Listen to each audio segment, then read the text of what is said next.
Thanks for joining us. We are here for another edition of Operation Gladio meets Secret Society with War Hamster Brady. How are you today, Brady? I'm doing great. We finally got our first day in the 80s, and hopefully my air conditioning units arrive today, so I don't turn into a complete sauna up here in the loft. But So, yeah, we're all having air conditioning issues. It's been quite a trip so far, but I'm definitely enjoying getting out and seeing the country. And the air conditioning can always be a challenge, especially when we went out day before yesterday and got in the truck to drive around Montgomery, Alabama, and it was 117 degrees inside the truck. no, thank you. You know, it's so weird here. I mean, I actually had my space heater going 2 weeks ago, and now I've got to get the AC. So I'm not used to it. I don't think I ever will be. And just so that you know, the audience knows, Brady's in New Hampshire, and he spent most of his life in San Diego. Yeah, it's a little bit of a system shock. But I will be possibly. We just made plans to make our trip down to both Florida and Orange Beach, Alabama. We're looking at moving to the Panhandle of Florida or Orange Beach, Alabama, sometime in the next year or so. So that we are. And I was sharing with War Hamster that we are concluding this trip in Orange Beach, Alabama, because it is one of my favorite destinations. Love going there. Well, we'll be checking it out. I think sometime in the fall, September, October. And I told him Mike's Steakhouse, for anyone ever visiting Orange Beach, Alabama, is a must on the restaurant list. Yeah, we checked it out online. We'll be there. Yes. My wife is a huge lover of steak, so she will not be disappointed. I can promise her that. Very good. Shall we jump into it? Oh, absolutely. I am wearing today, I don't know if you can read it, Everybody's Essential. There's a T-shirt from back when we were in 2020 fighting against the California's lockdowns for COVID. And I'm wearing this in honor of a good friend who is very active down there and fighting against all kinds of injustice in San Diego. So thought I'd show a little support for my San Diego people. It's called from a group called Reopen San Diego. Awesome. Okay, I don't see anybody in the chat today. Say hello if you're there, people, and then we'll jump into it. Yeah, just give them a minute. They'll show up. Very good. So today we are doing part 2, looking into Skull and Bones alumni, Judge James Jeb Boasberg. Let's put him up on screen real quick.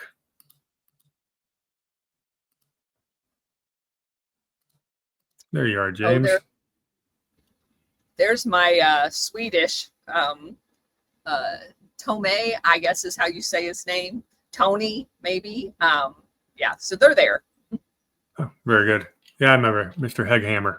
I've seen him in the chat. Good comments. Yes, he's awesome. All right. So last week we covered Judge Boasberg's background, and really he's the son of a bureaucrat and grew up in D.C., went to D.C.'s most exclusive private high school, and we talked about all the alumni of St. Albans School and how they just grow up to be the gatekeepers and work for, it appears, the alumni of the New England private boarding schools, and they all go to the Ivy League schools, join groups like Skull and Bones. And if you think we live in a democracy where anybody can rise to power, you're thinking wrong, because we've been demonstrating that it really is an insider's club. And Boasberg is one of those guys. And you're going to see that his rapid rise to prominence was no coincidence. So, shall we? Yes, let's go. Okay, so Boasberg graduates St. Albans School, goes to Yale undergrad, becomes Skull and Bones, class of, I believe, 1985. He plays basketball at Yale. He's about 6'6". Very commanding presence. I looked up his basketball statistics. He was a bench warmer, but he did play. Then after Yale, he goes over to Oxford University of course, and he gets a Master's of Studies in Modern European History, which is interesting to me because modern European history to me is all about the EU and globalism. They've been rewriting their real history.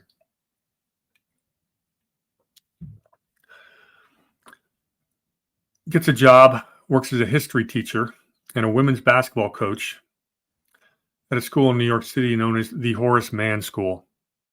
No way. Yep.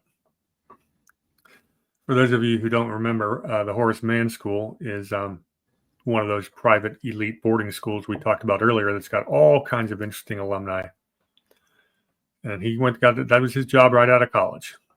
And all kinds of interesting scandals. Oh, yeah. In fact, real quick, let me just remind everyone of some of their alumni. Give me 1 second. I'll find that. And what's interesting is that seems to be a common theme where the staff, which is interesting that he becomes part of the staff, has inappropriate relationships with some of the student bodies. And even when some of these scandals get out, they do a lot of cover up as it relates to these scandals because of the prestige of these schools. So yeah, absolutely. I'll be right back on camera. Hang on 1 second. I got to sneeze. So talk a little bit more for a second, if you don't mind.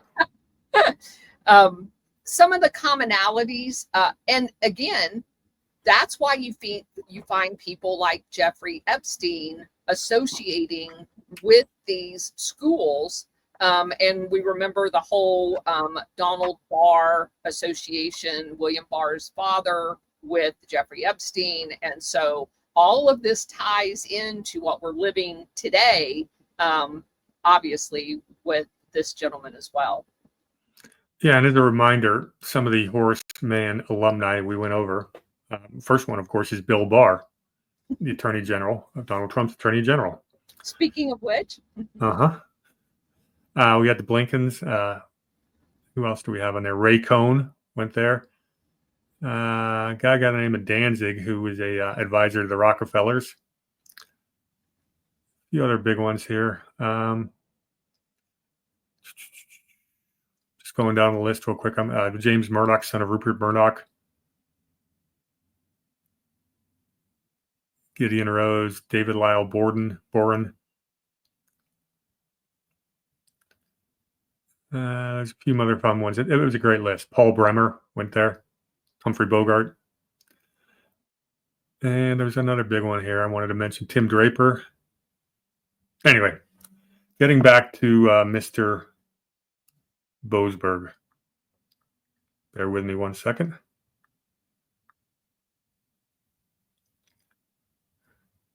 Okay, so at Yale Law School, he's a classmate and roommate of none other than Supreme Court Justice Brett Kavanaugh. So Kavanaugh's a DC insider too. Yeah, that's incredible. Yeah, Kavanaugh also played basketball, but he only played on the Yale JV team. He never made the varsity. He would play basketball with a professor by the name of George Priest, who is the sponsor of the school's Federalist Society. If you've listened to my Federalist Report series, I am very critical of the Federalist Society and the judges they choose. But that's how Kavanaugh became a Federalist Society judge, and that's who recommended him to Donald Trump. A little bit more on Kavanaugh. He would work with Ken Starr at the independent counsel's office. Ken Starr, of course, is the guy who was going after Clinton. He was colleagues with a couple of well-known names, Rod Rosenstein and Alex Azar.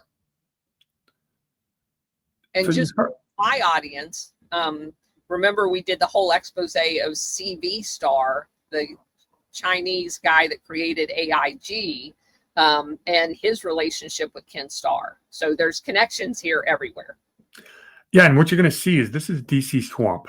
It's not Republican. It's not Democrat.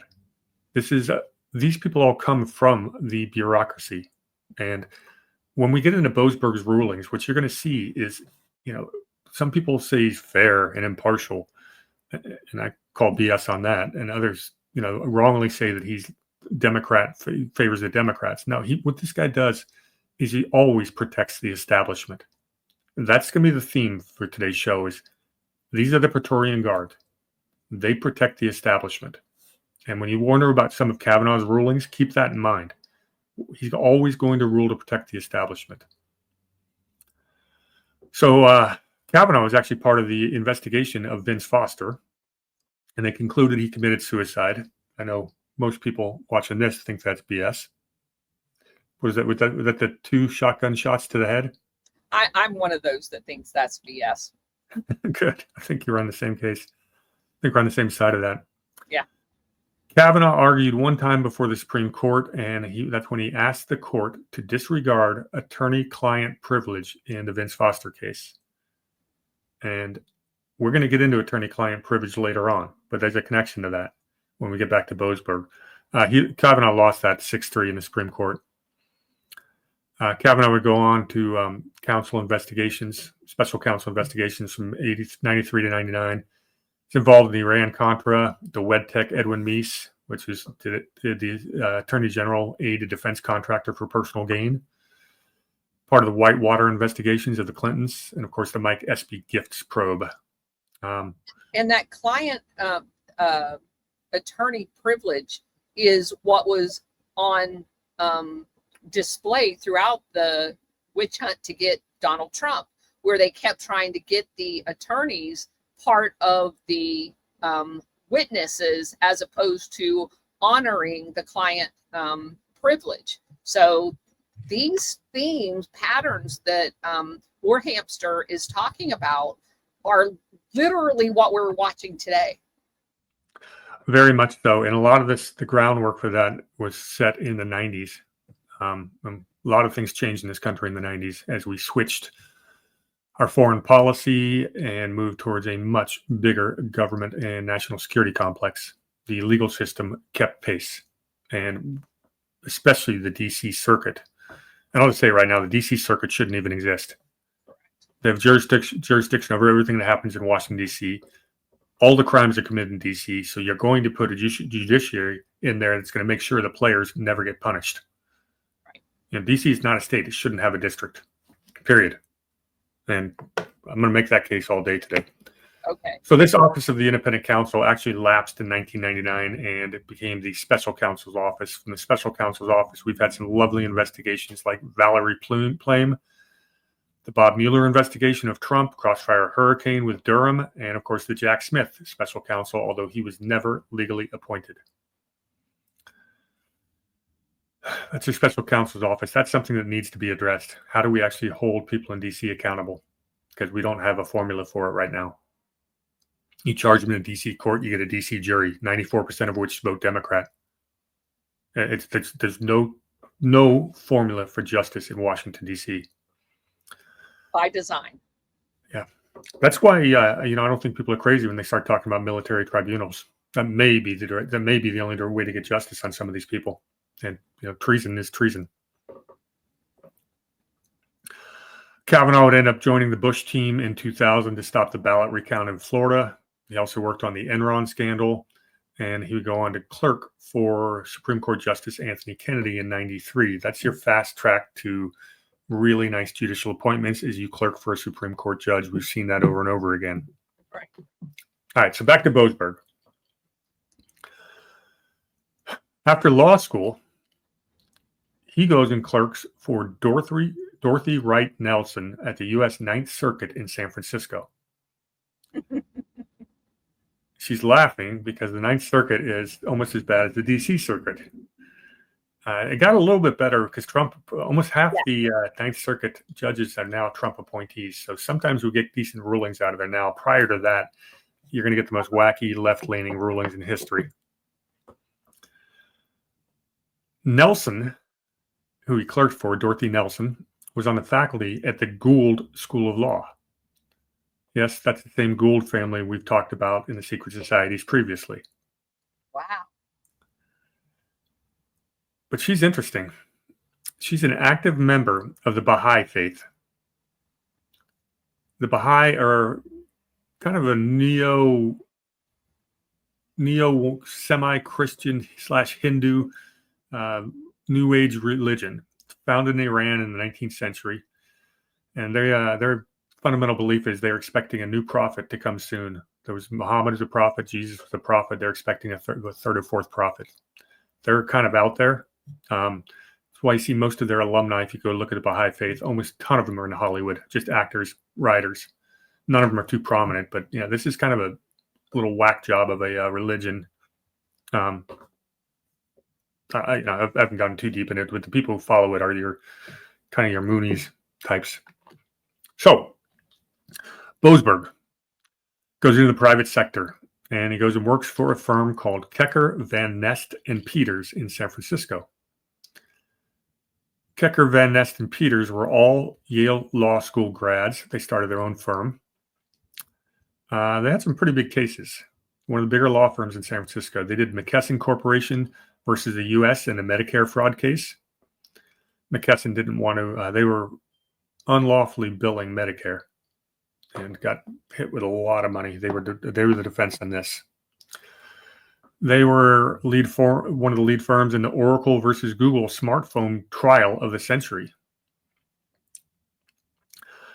And I think Boasberg was involved in that one, and the next one, SEC versus Stoker. Stoker, I know this one real well. I think it's 2007. Stoker actually worked for my old employer. I was working there at the time, Citigroup, and it's one of the very few of the financial crisis scandals that actually went to trial. He had $1 billion CDO, collateralized debt obligation vehicle, that just got completely imploded, cost the investors a lot of money, but the court found Stoker not liable for putting together this piece of crap investment vehicle. Other famous alumni of Kecker, Van Nest, and Peters. The big one who stepped out was Rob Bonta, who's the current California Attorney General, appointed by none other than Gavin Newsom. And by the way, Bonta is terrible. He went to Yale, played soccer, went to Oxford. And then he went to Yale Law. We're getting an awful lot of Oxford, aren't we? Yes. Want to tell everyone why that's significant? Well, the whole everything that we're talking about Skull and Bones has a mirror image in England, and Oxford is basically the mirror image, obviously there before, of the Harvard Yale kind of club that we're discussing in all of this Skull and Bones secret societies.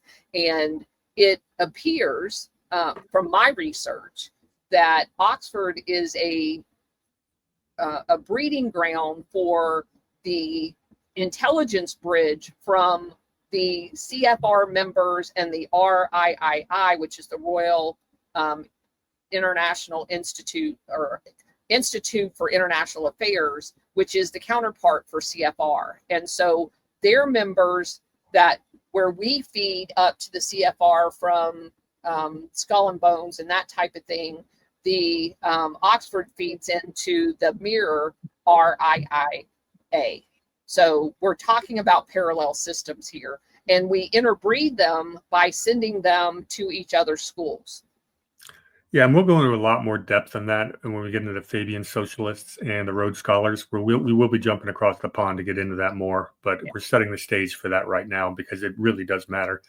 There's a reason they call it the Anglo-American rules-based order. And the Pilgrim Society.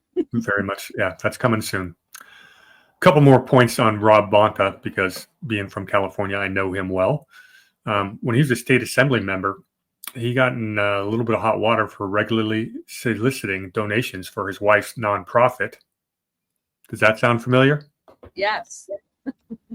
Oh, you'll get more of that today. And he also introduced legislation to repeal the ban on Communist Party members holding government jobs in California. Cool. Who wouldn't want a communist? Well, at least the ones that openly admit it. Because trust me, we got plenty of communists in the California government. Plenty. All right, so back to Boasberg. The federal representative sleeps with them, so. We got a question in the chat. Any insight into Newsom's first wife? I don't think we're going to go that direction, but that's an interesting story. I don't have that on my list today, and we got a lot to go through, so I don't want to do that dig live. But there is something worth looking into, people. Okay, back to Judge Boasberg.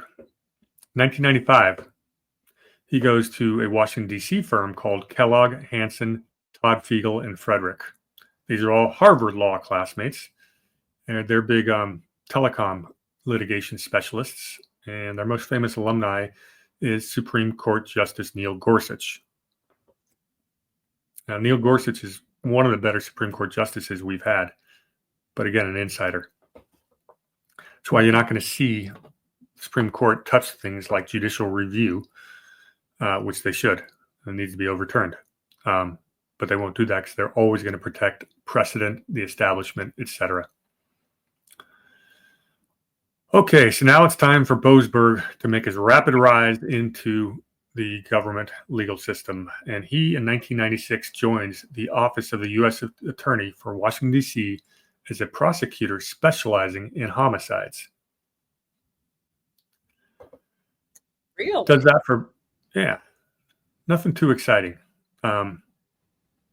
In 2002, he gets nominated by George W. Bush as an associate judge of the Superior Court of D.C. You're going to hear the media, when people are criticizing Boasberg, they're going to say, oh, he's impartial. He was nominated by Bush and then later by Obama, which is the next bullet point. And I'm here to say that Bush and Obama play for the same team. So that's not a good argument for this guy's impartiality. It's an argument that he is basically a deep state hack. Would you agree with that?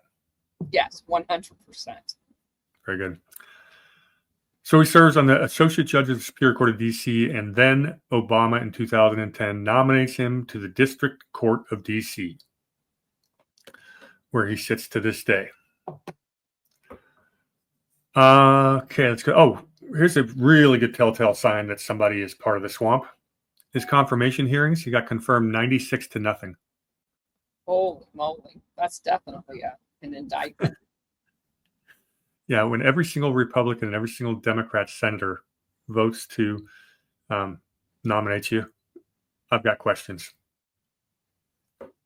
So when did he leave the homicide of the DC? Would have been 2010 when he got, I'm sorry, would have been 2002 when he became a judge. Okay. I'm not sure if he was one of the investigators into a couple of the Clinton body count people or not. Well, he was part of that when they had the DC sniper that was picking off people in the DC area, to include Washington, DC. Looks like you got a couple new followers in the Rumble chat from Nino's show. Welcome, people. Cool. I love when we cross-pollinate our audiences. I do too.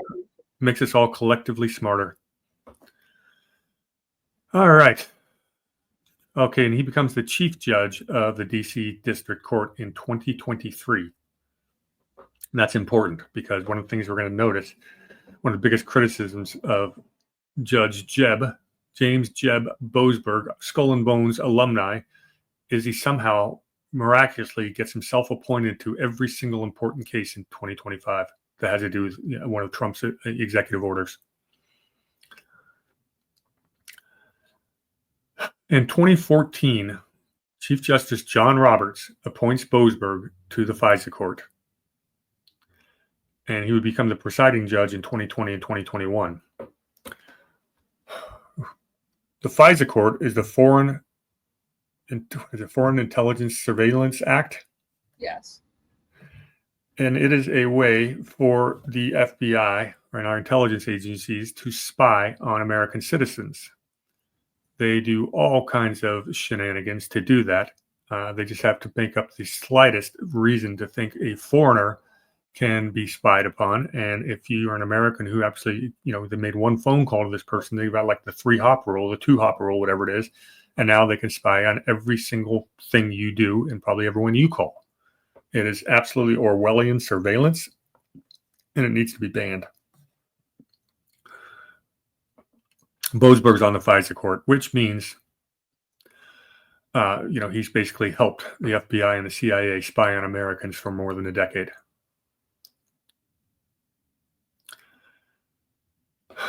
I've got an interesting controversy. Let me pull this up real quick. Unless you want to talk about FISA a little bit while I'm looking for this.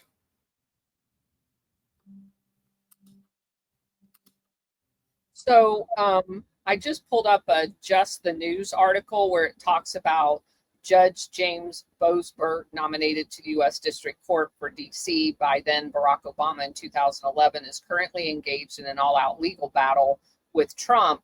But his role as head of the FISA court, he made a number of divisive decisions, including a slap on the wrist for a member of the Crossfire Hurricane team. Oh yeah, hold the fire on that. We're going to get into that one. Okay. Yeah, don't jump ahead on that, please. Okay, I thought you were going on. All right. No. We're going through him in chronological order, and we are not letting him get off the hook on that one. Okay. All right. So what I have here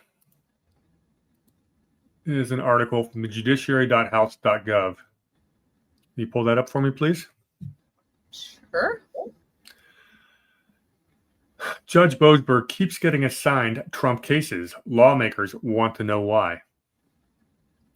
Judge James Boasberg, the chief judge of the U.S. District Court, has repeatedly been assigned to cases to do with President Trump's second term, as Town Hall has been covering. Congress has taken notice, and the House last month passed a bill to rein in rogue judges like Boasberg and others. That bill is a paper tiger. Nothing's going to come of it. Questions still remain, though, and Monday, Town Hall obtained a letter from Reps Jordan, Issa, Chip Roy regarding such concerns. The letter was sent to Angela DeCesar, the clerk of the U.S. Court for the U.S. District Court of the District of Columbia. Interesting. I've met Daryl Issa several times. He's from San Diego, and in his previous term, he was the wealthiest man in Congress. I think he made it in car dealerships or something, but I think he's one of the better rhinos in the House. That's quite a statement. One of the better rhinos. Sorry. Well, I've met the man, and I've asked him tough questions, and he actually was willing to answer them. So I got to give him credit for that. No, he occasionally does some good stuff. He just is a rhino. I'll just read a little bit more from this because it's important. Because this is something I want to keep in mind as we go through this. How does Boasberg become the Forrest Gump of the D.C. District Court? And always, these are supposed to be randomly assigned cases, and the dies just keep turning up Boasberg. Here's the quote from the letter. Many of these nationwide injunctions have raised concerns Article 3 judges are exceeding their constitutional authority by replacing the policy decisions of the duly elected president, blah, blah, blah. We've talked about that. It's incredibly important. As we go through the cases Boasberg's heard, remember, he is in the District of Columbia. His jurisdiction should only be D.C. Why is he ruling on stuff outside of D.C.? They say the same thing about district judges all over the country. Your jurisdiction goes as far as your district. You do not get to make national injunctions, period. And John Roberts let us down when he had the chance to make a ruling on one of the Boasberg cases, and he could have smacked that down back in March, and we wouldn't be dealing with all this garbage. But we are. So there you go.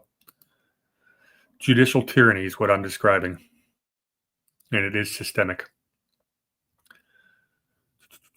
Okay. Some of the controversial cases involving Judge Roberts. The first one where he really jumps off the page is in 2012. And it has to do with a austere religious scholar by the name of Osama bin Laden. This is right after the raid of Osama bin Laden's compound in Pakistan. And as you know, Obama ordered his body to be buried at sea. And the official proclamation is that was to respect his religious beliefs. But I'm smart enough to know that the Islam religion basically came out of the desert, and there is nothing in the Quran about burial at sea. Correct. So that was a load of crap from the very moment. So the question is, what didn't they want us to see? Did they really kill bin Laden? Has he been dead for years? They don't want us to know any of that. That's all been sealed. And I'll remind everyone that was during the 2012 election campaign, and Obama was taking a lot of criticism for being weak on terrorism. And then, of course, out of nowhere, we get Osama bin Laden, and they cover it up. Yeah, thank you. I thought they're kind of interchangeable, but go on. The CIA created both of them, so easy mistake. Entirely possible. So Boasberg's ruling, he denied the request to order the U.S. government to publicly release the photographs and video under FOIA of the killing of bin Laden. And I wanted to pull that article up. So he covered it up, is what you're saying. Yeah, where do I have that article? Because that whole thing's bullshit. Yes. So he's the one that helped them hide their bullshit. Yes. Okay. Hang on, I got the article here somewhere. And it's worth looking at.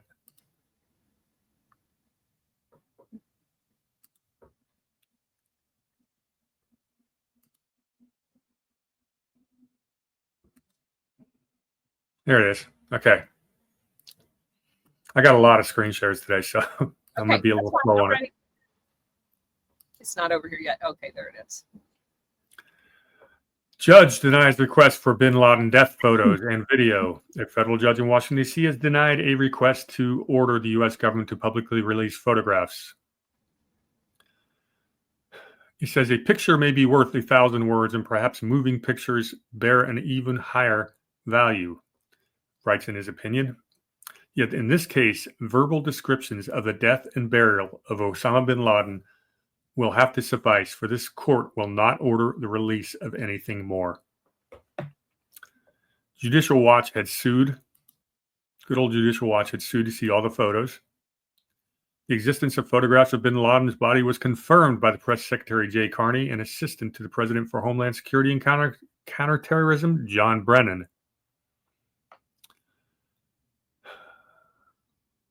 It should be emphasized that this was not a request that for some broadly defined class of documents, the existence and whereabouts of which the agency was likely unaware, and that might be maintained in any number of record systems. If DoD has possession of these records, the relevant individuals are well aware of that fact. It's a FOIA request, and basically he's letting him slide on a technicality. So I would say that John Brennan's word at it. Yeah, you can always trust Brennan. Yeah. Little Iranian connection there, John Brennan.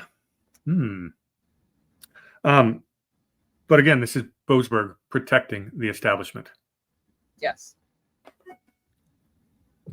Okay, moving on.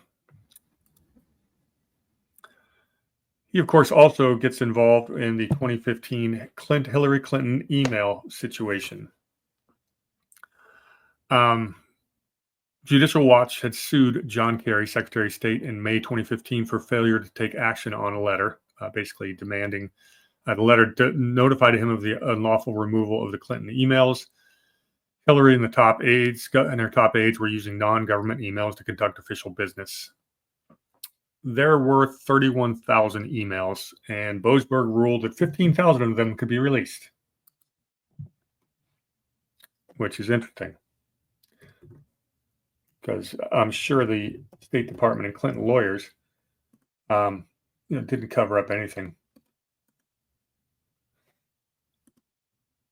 Give me 1 second. I've got some more on that.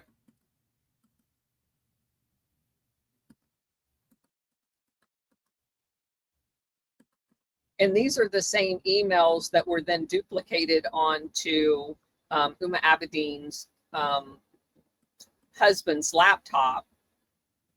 Because she was coming home with a lot of the classified emails that had been taken out of the classified CyberNet system and scanned into a non-classified email system.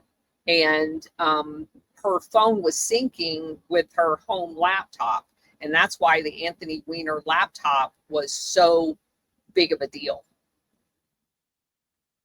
Yeah, very much so. And of course, Hillary also would take a hammer and basically broke all their cell phones into a million pieces.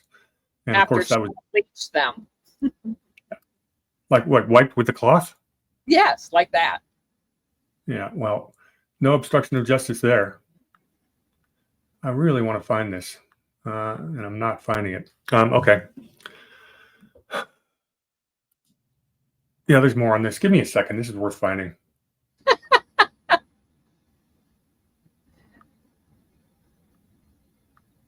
Too I many just had. tabs open. Yeah, it's true. No, it's. I've got. I know, I feel All right. like that every time I do Alpha Show. I've got like 10 tabs open. I have all of my notes, and somehow I have to get 3 different screens, both the StreamYard stream, my note page, and all of the tabs on a 15-inch laptop screen. All right, I found it. Says Boasberg was ordering the processing of 1,050 pages of the FBI recovered emails by November 2016. It's during the election. Democrats are screaming that he's interfering in the election, and Republicans are screaming that he's slow walking the release to interfere with the election. This is a pace that was slower than the State Department's prior rate. There's like 55,000 pages. And he was probably doing both.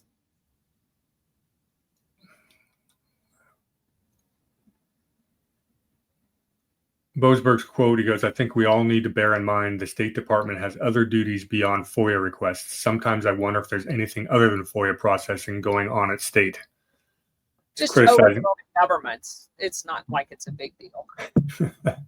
Yeah, get back to work, guys. Okay.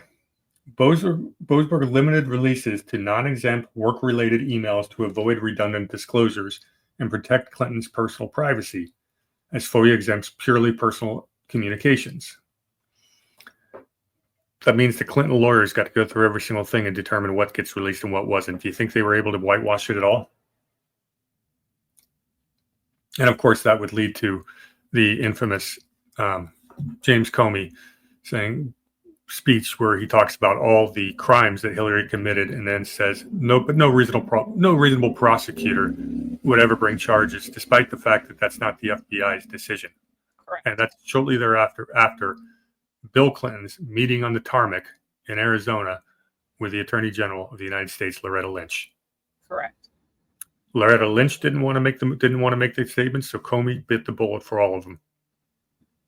And so everything Hillary did with those emails was a federal crime, and nobody ever got held to account. And Boasberg is at the center of it. Yeah, he's the judge.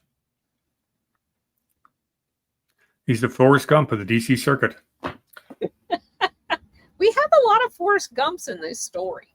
Yeah, we really do. It's just amazing, these coincidences. All right. What do you think, everybody? This guy's got an interesting career so far. It gets better. 2018 and 19, he blocked Medicaid. He was a judge that heard Medicaid work requirements cases. Kentucky basically passed a law that said you have a work requirement to qualify for Medicaid. You need to try to get a job. Boasberg rules against it.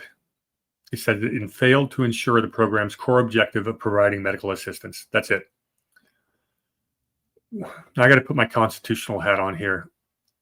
The founding fathers debated whether there would be a federal negative on state laws, and they resoundingly shot it down. It was not in the Constitution for a reason. It was debated at the ratifying conventions. No, this is not going to happen. Of course, it took Congress all of 2 years after the ratification. In 1789, they passed the Judiciary Act of 1789 and gave the federal courts a negative on state laws. That is that was one of the very first major blow of federalism in the Constitution. A district court in D.C. has no jurisdiction over Kentucky state law, period. State laws are co-equal. State courts are co-equal with federal courts. You do not get a run to daddy and sue in the federal courts every time you don't get something your way in your state. You don't like it, work to change it or move. That's federalism. But he's sticking his nose in there and basically tells Kentucky you can't pass your own damn laws. Did the same thing to New Hampshire the following year. He ruled HHS's approval was arbitrary and capricious. So that was pretty controversial. And I'm here to say that he does not have the jurisdiction. I'm making a constitutional argument. sticking that into this Boasberg expose. Someone says, I don't understand the Forrest Gump association. In the movie Forrest Gump, Forrest just shows up in the oddest places. Like he meets like 3 presidents of the United States. He's there in '69, Summer of Love, everywhere. Just this guy just happens to be in all the right places at the right times. That's the Forrest Gump thing. I hope that makes sense. It did. Okay. Next big controversy around Boasberg's in 2020 was the Dakota Access Pipeline Environmental Review. And they had gone through for years doing all the environmental studies, the Army Corps of Engineers. And basically the Standing Rock Sioux and some environmental groups sued in DC, mind you, not in South Dakota. And Boasberg rules that the deficiencies in the original assessment require a new comprehensive environmental review, which would mean it's on hold for years. Doesn't matter because a year later, Biden comes in and shuts it down altogether, basically costing millions of dollars. Hey, I'm all for doing things like respecting your cultural sites and making sure your water supplies are clean. 2 things can be true at the same time. This was a eco-Nazi power grab. Yeah, it's very interesting. Was there any information on why it ended up in DC as opposed to North Dakota? That's where they sued. There was a DC environmental group that sued, and the Standing Rock Sioux joined on. They signed on to the suit. Interesting. Yeah. Judge shopping. Very much so. District shopping, too. Okay. Also in 2020, we've got the Endangered Species Act, talking about the North Atlantic right whales. This is the black whales you have in the in the fishing regions of right off the coast that I'm looking at. There's about 400 right whales left in the world, so they are endangered. He rules that the National Marine Fisheries violated the Endangered Species Act by issuing a 2014 biological opinion allowing the American lobster fishery to accidentally kill North Atlantic right whales. I'm torn on this one. How do you accidentally kill a whale? They're black, and if you look at the adult right whales, almost all have scars on their back from like propeller incidents. They run into boats all the time. Oh, okay. Got it. But, and I've got to bring this up, that doesn't mention anything about what's going on with the windmills and right whales. And Correct. If I can find it quickly, I will show you that. Yeah, it's fine to kill them with windmills. You just can't run over them with your boat, I guess. Yeah, I'd like to see a little consistency here. And those are the windmill boats, and they make some kind of high-pitched noise that I don't have it up anymore. Well, one of them obviously is middle-class people trying to work, and the other one is an ongoing scam that they want to money launder. So I can definitely see where the vested interests are. Yeah, and again, that's part of the pattern, that everything Boasberg does is going to protect the establishment.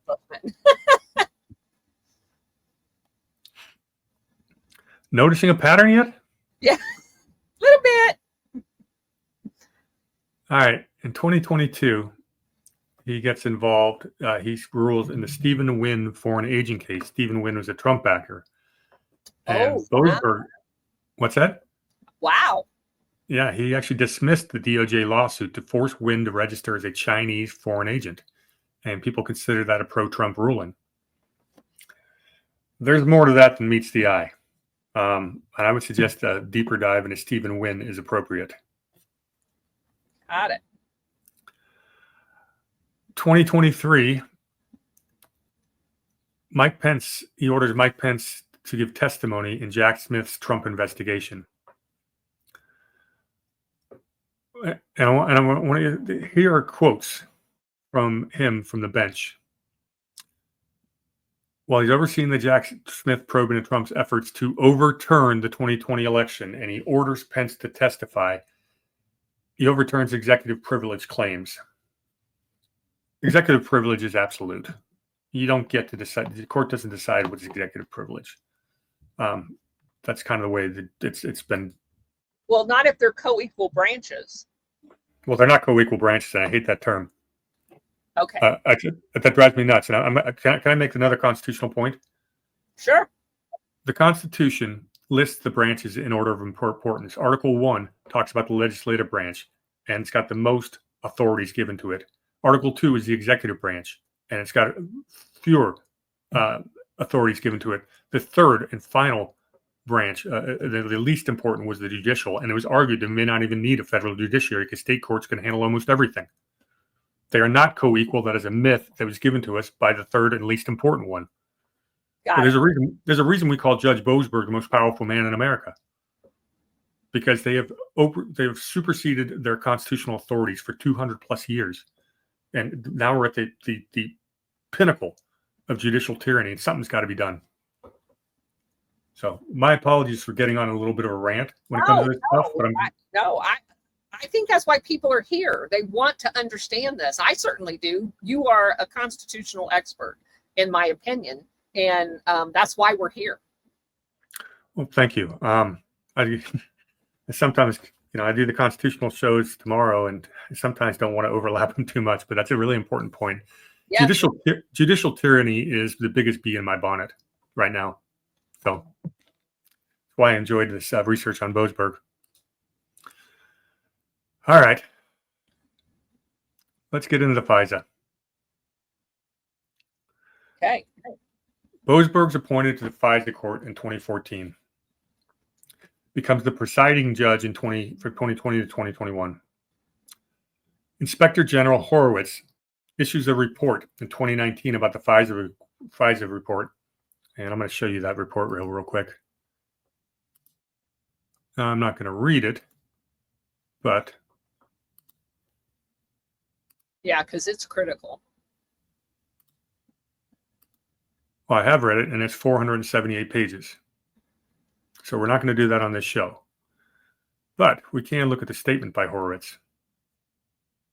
And that's right here from the Department of Justice Inspector General.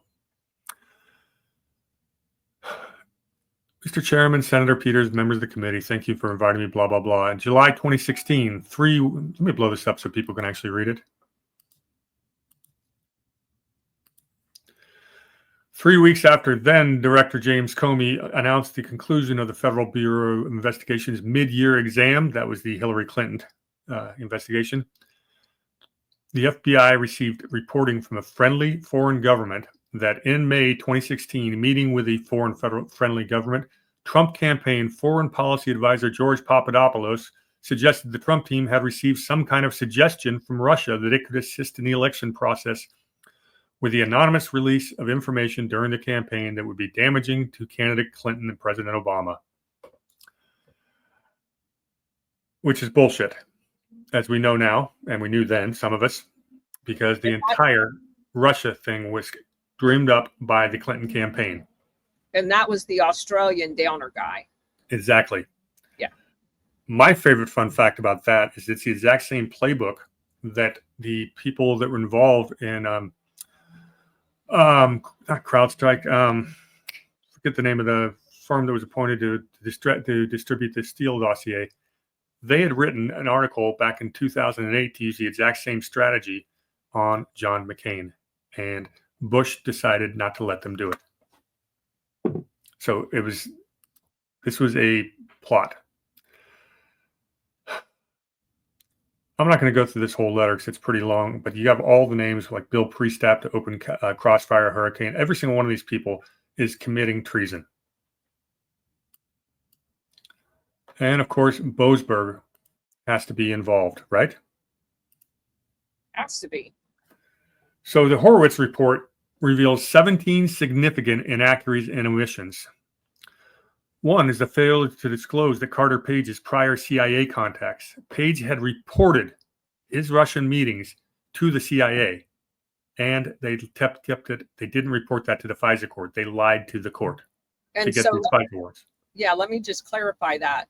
When people like Carter Page goes to these meetings, and they did the exact same thing with General Flynn, you are pre-briefed before you go for things to look for while you're at the meeting. And then you come back from the meeting and you're debriefed about the meeting to see if you are able to discern any of the information that they wanted you to try to observe. And all of that was done according to the normal procedures. And then they turn around and then use that, ignoring the fact that he had been pre-briefed and debriefed, and basically accused him of colluding with Russia. And the name of the company that you were looking for is Fusion GPS. Thank you. Thank you.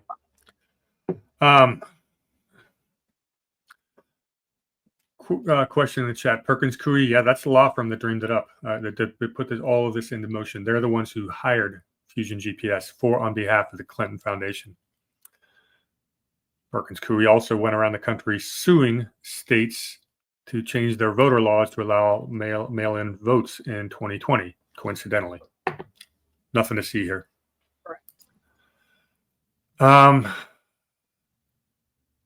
Horowitz report said they lacked a probable cause in the third and the fourth renewals in April and June of 2017. In other words, by then, while Trump is still president, his own FBI is illegally spying on his campaign and and then his administration, lying to the courts about their reason for it, and they knew it by then. And Horowitz report reveals that they knew they didn't have diddly squat, and yet they kept doing it. That's treason. Yes, it is. No, there's no middle ground there. That is treason. He also found that the FBI, Kevin Kleinsmith, altered an email falsely stating that Carter Page was not a CIA source. We'll get back to that in a second.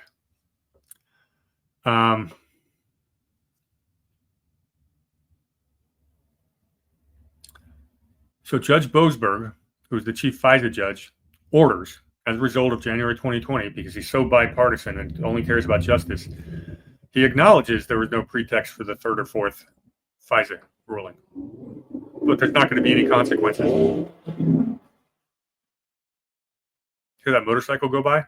I did. Yeah, it's a big one. So he acknowledges in an official ruling that the FBI had no pretext for 2 straight FISA warrants to spy on the sitting president of the United States, and nobody got prosecuted. Should I say that again? Yes, please. One more time. He acknowledges that the FBI illegally got a search warrant to spy on Donald Trump and associates and his administration, despite the fact that there's absolutely no pretext for those warrants, and nobody ever even got a slap on the hand. That's treason. And I don't need a DC court to try you under treason. That's a military tribunal right freaking there. And by the way, Kash Patel and Dan Bongino have both written about this ad nauseum. They know exactly what happened for Crossfire Hurricane. And if they don't go after this, my faith in ever seeing justice is going to be diminished quite a bit. Those are the 2 guys that know everything, and there's no statute of limitations on treason. Boasberg also orders that the government sequestered all evidence obtained from the 4 warrants. When the government sequesters all the evidence they gained, it renders them unusable, but also renders them unusable to future investigations. It's a freaking cover-up, Boasberg. That's not available. If Kash Patel wants to launch an investigation into Crossfire Hurricane, he has no access because Boasberg has sealed all the evidence they ever obtained. He also demanded the FBI submit a plan to address all these deficiencies. And of course, Boasberg immediately accepted the FBI's proposed reforms. And the reforms, of course, we're going to have enhanced oversight. And the attorneys are going to attest, they're going to give an attorney attestation of the application accuracy. That's it. We promise to give better oversight, and our lawyers are going to attest that the act. You mean you didn't have to, just submitting it to the court means you're attesting that it's accurate. That's it. That was the only solution Boasberg gave from all that crap from the Horowitz report.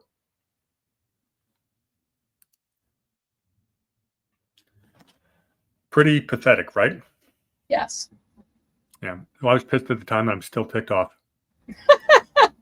So can I just put a foot stomper here for Perkins Coie doing my best impression of Warhamster Brady?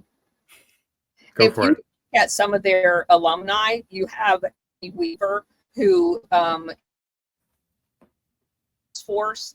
And Salesforce is the company that collects every single bit of customer data across all purchasing platforms. So they track all of us and all of our purchases. She's an alumni of Perkins Coie.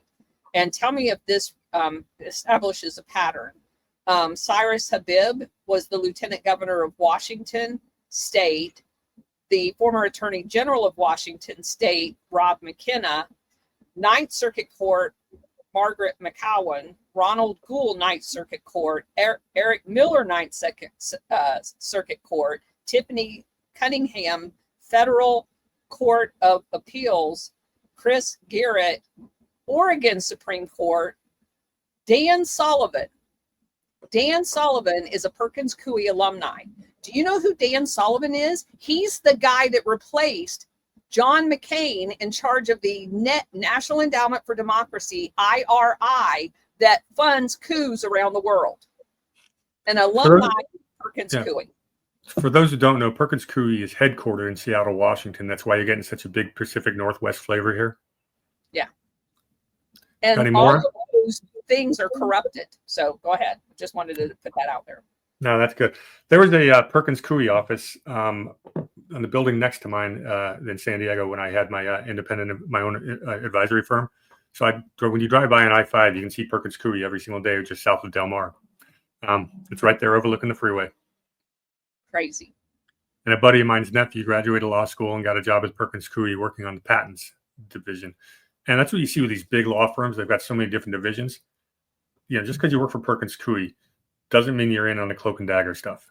You know, you got to rise up the ranks to get into the dirty stuff. They do legitimate legal work. One of the more corrupt, well, I can't say too much. I have to leave that alone. Unfortunately, I can't say what I was going to say. Okay, go ahead. I just know a dirty law firm here in New Hampshire. Just leave it alone. We'll leave it there. All right. The last thing Boasberg ruled on the FISA stuff is he barred the agents involved from submitting future FISA applications, citing breach of candor to the court. We caught you red-handed. Now you don't get to submit anymore. Oh, dude. Gee, what a brutal punishment. No one held accountable. No one. Oh, well, here's the one person who got held accountable. Kevin Kleinsmith, who altered. I mean, come on. Yeah. That was a slap on the wrist. Well, that's exactly what it was. But let's listen to this. Kevin Kleinsmith altered a CIA email, submitted it to the FISA court, saying Carter Page was not a CIA source when the email said he was a CIA source. Right. Without that alteration, Crossfire Hurricane never gets launched. The Trump administration never gets spied on. It's kind of a big freaking deal. The prosecutors recommended the DOJ a 6-month in prison sentence. That's it. Boasberg sentences him to 12 months probation and 400 hours of community service, and he got to keep his law license. I think wasn't it suspended for like a year or something like that? Yeah, 12 months probation. That's it. Yeah. And now his record is expunged. Never happened. Yeah.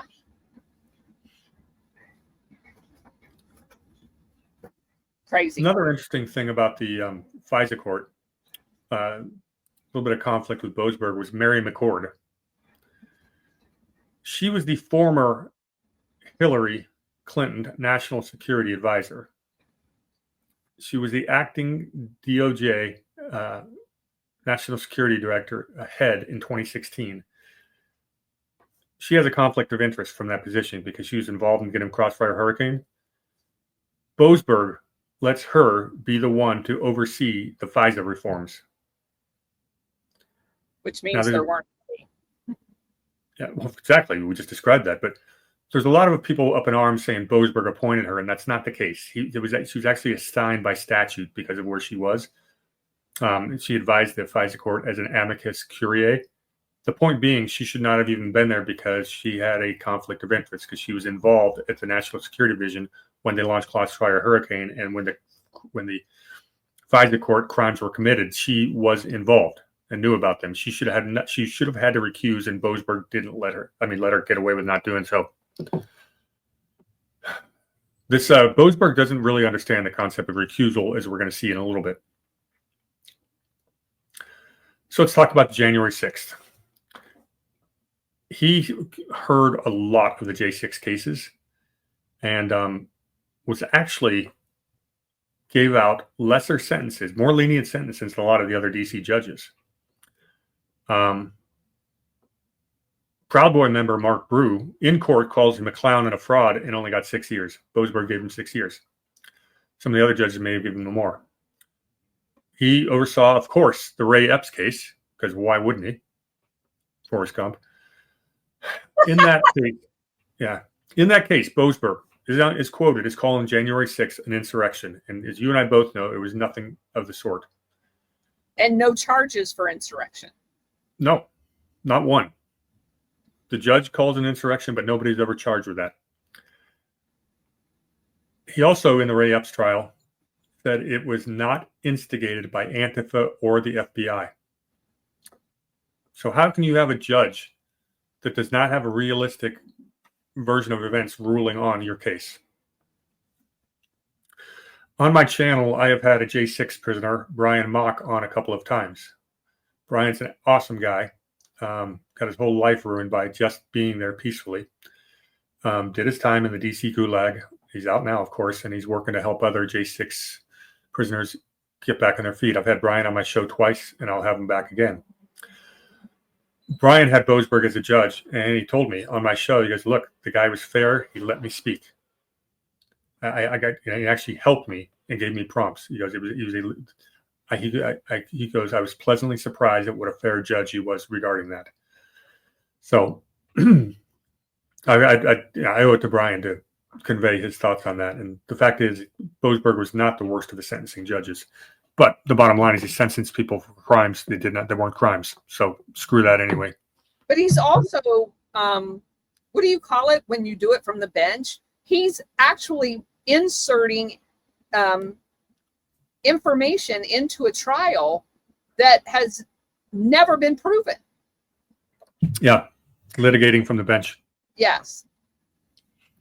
Yeah, it's obscene. But everyone in DC, DC all thinks it's an insurrection. They live inside this information bubble, and he's there to protect the establishment, and of course he's got to paint the picture of an insurrection. The fact that all these poor people, the J6ers, had to get tried in DC. Well, it makes sense. The crime was committed in DC, but as we've already said, 94% of District of Columbia votes Democrat. Almost everybody in DC is part of this bureaucracy, this Praetorian Guard. And J6 was a challenging of their authority, as it was the system that overthrew Donald Trump. It was not the Democrats. It was the bureaucracy. We had the entire federal FBI, CIA, all the different government agencies were conspiring to halt or stop Trump's agenda from day one. It is not just a Democrat thing. It's the establishment. Republicans are just as guilty. Correct. And these guys like Boasberg are there to protect the establishment. That's their only role. I'm getting heated today. Good job of documenting that. All right. So let's get to 2025, and Boasberg just seems to get appointed to every single Trump case. You had the Signal app case where the sensitive military discussions. Sensitive. Yeah, and how did he get involved in that one? Luck of the draw, right? No. The big one, though, was a 2025 Trump deportation case with the TDA. I forget the guy's name. The Maryland man gets deported. So Boasberg somehow gets that case too. He issues a temporary restraining order in the deportation. Well, he did it while walking the corridors. He said, no, they better stop the planes. And he didn't put it in writing. So the department, HHS, just kept going with their deportations. And the plane took off. Boasberg gets ticked off. He goes, how dare you disobey my orders? And we know the whole history. It's been the headline news. Now the Maryland man has been brought back to America. You need to use air quotes when you say Maryland man. What's that? You need to use air quotes when you say Maryland man. He was not a Maryland man. Yes. Now we say, well, he's brought back here now to face human trafficking charges. So correct. Yeah, and we had a sitting U.S. senator flew down there to have margaritas with him. Yes. The whole story is ridiculous, but as you know.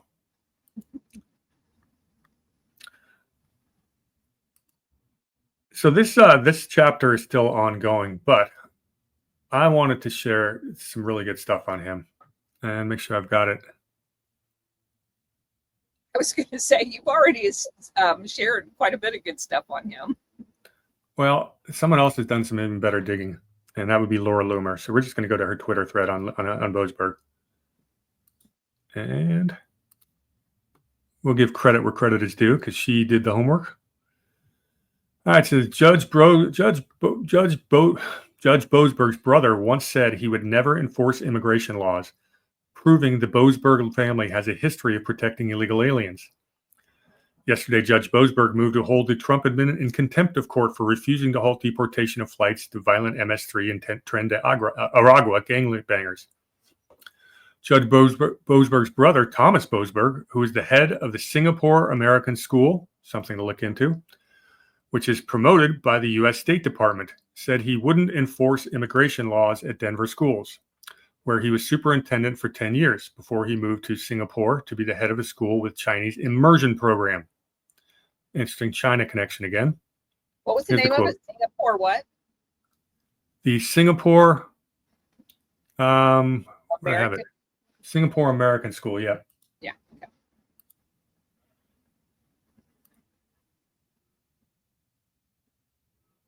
Okay. Because just so that everybody knows, most of those schools are CIA fronts.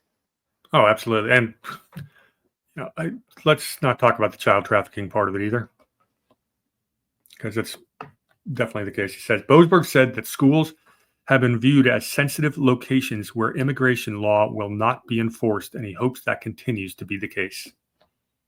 So we've got a family trend going here. People who grew up in D.C. Here's Loomer on March 29th saying, how come this information I exposed has still not been used by any of President Trump's lawyers for the sake of getting Boasberg to recuse himself? This is grounds for recusal. What's she talking about?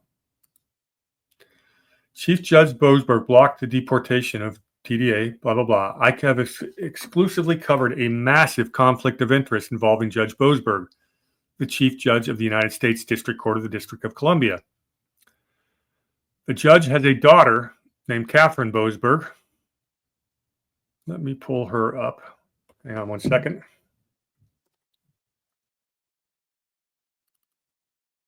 I'll have her up here in a second. Yeah, there we go. And you know where this is going. And here's the picture of the lovely Catherine.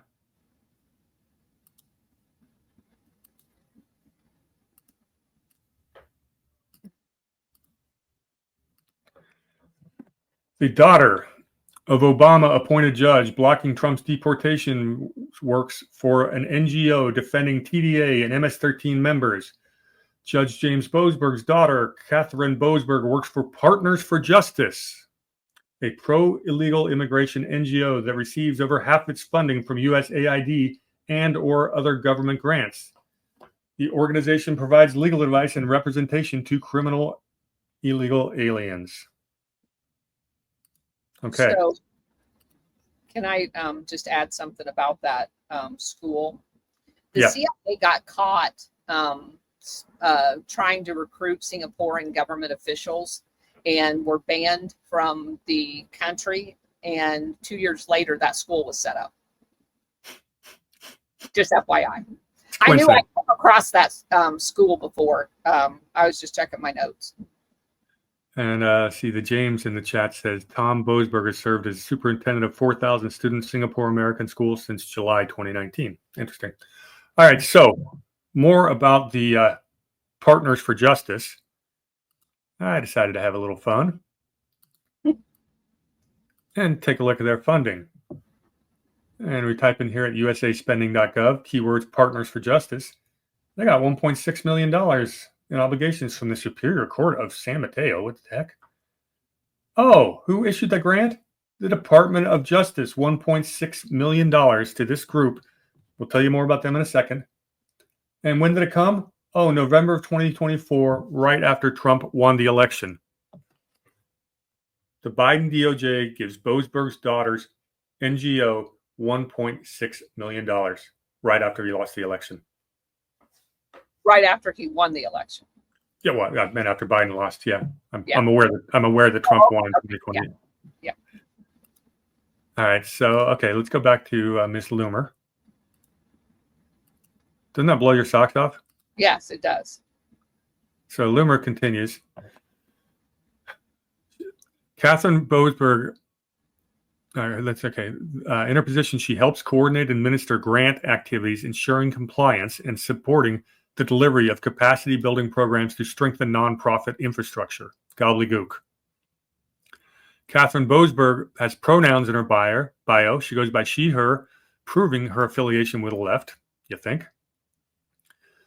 The judge's daughter focuses on criminal defense and advocacy as an employee of Partners for Justice. Partners for Justice is an organization that derives 76% of its funding from government grants. And from the Partners for Justice website, our impact, supporting those in need, transforming the system. Partners for Justice is transforming public defenders into a robust network of dynamic, people-centered service centers to reduce incarceration, increase equity, and positively impact the lives of those harmed by the cycles of incarceration, poor health, and poverty. That is pure, straight out of the Democrat, Socialist, Communist playbook. And this is Judge Boasberg, most powerful man in America's daughter. Do you think his ideology be anywhere similar to that? Little bit. Since 2018, they have connected thousands of people with stabilizing services and eliminated an estimated 5,000 years of jail and prison time compared to maximum exposure. How many of those criminals? That should be that bullshit. But go ahead. Yeah, how many of those criminals do you think have recommitted crimes or murders? Or are here illegally? Yes. So your government money is being used to defend people here breaking the law by coming into your country illegally, and they're aiding them. And here you have Judge Boasberg ruling on the Trump administration's legal rights to handle immigration matters. Correct. With an obvious conflict of interest, and he did not recuse himself. Nor does he ever. Partners for Justice strongly opposes mass deportations and legislation targeting members of criminal gangs, and has been a vocal critic of the Laken-Riley Act.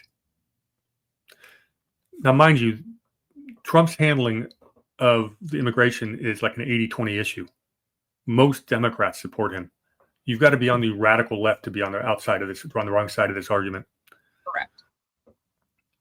In a screenshot below, we'll get there, Emily Galvin Almanzo, the founder of Partners for Justice, tweeted an article about Judge Boasberg blocking Trump's deportations of Venezuelan gangbangers. She employs the judge's daughter. Such a close familial relationship brings into question how the judge may render decisions and how his decisions may impact the professional career of his daughter, whose employment is based upon defending criminal illegal aliens, gang members, and opposing mass deportations. It seems that Judge Boasberg has a clear conflict of interest and is obligated to recuse himself from this case, as outlined in the Code of Conduct for U.S. judges, which specifies the circumstances under which a judge must disqualify themselves from a proceeding. Judge Boasberg must recuse himself. And here's the check. You can read this for yourself. And I'll just play a real quick video.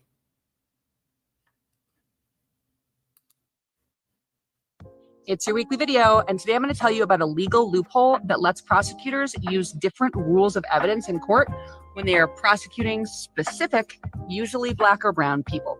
Here's what I mean. Most places around the country have some kind of gang law at this point. And a lot of these gang laws are really loosey-goosey. They basically define a gang as like any 2 or more or 3 or more people who have any kind of unifying symbol who commit a kind of crime together. Now, when you think of how teenagers are and how often kids have unified, how often did we all draw that weird S in our notebooks? And I don't know, like shoplift candy, whatever. The point is, these laws can be very broadly applied because they are very, very vague. Who are they applied to? Anyway, this is her employer, Boasberg's daughter's employer, Hey, and she's basically. Poor hamster, did you shoplift candy? I didn't actually, but just about everyone I know did. No, I was didn't. I was don't actually know a thief. that did. Okay.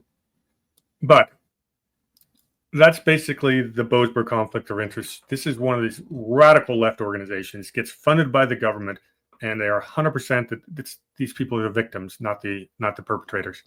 And that's the mentality we're dealing with. And Boasberg sitting on the bench, there's no way he can be impartial in any way, shape, or form, as I think we've demonstrated throughout his career that he's not. He's not an impartial judge. He's not right-leaning or left-leaning. He's basically defending the establishment. Right now, the establishment wants illegal immigration. You cannot get a fair or an impartial judgment from this man ever. So we've got a guy, son of a bureaucrat, D.C., grew up in D.C., goes to D.C.'s finest grooming boarding school, the grooming school for bureaucrats, goes to Yale, joins Skull and Bones, where he becomes one of the insiders, gets invited to all the right parties, knows the right people, knows who he is protecting when he puts on the robes, and has spent his entire career protecting the establishment from any kind of a challenge. That's your bonesman, Judge James Jeb Boasberg. May he rot in hell. Hear, hear. Any follow-up comments? No, I, it's crazy. Yeah. Crazy. But, that's really, as we go through this whole secret societies and you go through Operation Gladio, and I talk about, foundation of CIA, stuff like that, it makes it really clear that our entire government works for a small group of people and our multinational corporations. And I think you and I have done a great job of exposing how they do it. And now we're exposing who does it, who they are. Correct. And this is the Praetorian Guard. This is how these people are protected. As long as they're in D.C., we will never see justice in the D.C. court. So we need to call for the disillusionment of the D.C. court. Yeah, and Congress can do that. Congress creates the courts. Congress can defund the courts. Except for the Congress are all paid for by these same multinational corporations invested in.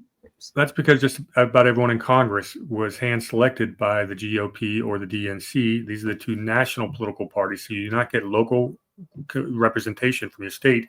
You get a national political party chose to be your representative. Their loyalties are to the party and not to the state. That is the problem. You've got to dissolve the party system. You do that by dissolving the party's funding system. That can be done. I've actually got it written up, the amendment. We can talk about that later.